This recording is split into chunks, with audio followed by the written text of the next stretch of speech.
Welcome to Code Fix, where you learn and enhance your programming experience. In this video we have shared how do I iterate through two lists in parallel. To iterate through two lists in parallel, you can use the built-in zip function in Python.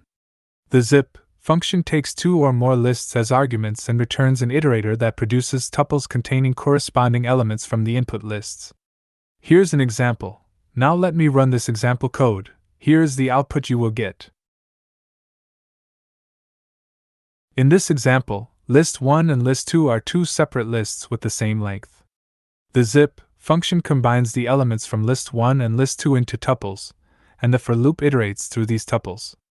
Inside the loop, item 1 and item 2 represent the corresponding elements from list 1 and list 2, respectively, for each iteration.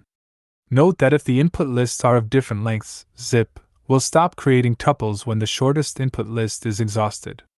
If you need to iterate through lists of different lengths and want to handle the mismatched lengths, you can use the itertools zip_longest function instead, which allows you to specify a fill value for missing elements. Hopefully this video helps you to sort out the issue you were facing. If you still face problem or need further help, just write in comments. I will reply you as soon as possible. Before you go, if you like this video, you can subscribe for this channel for future videos which can help and assist you further.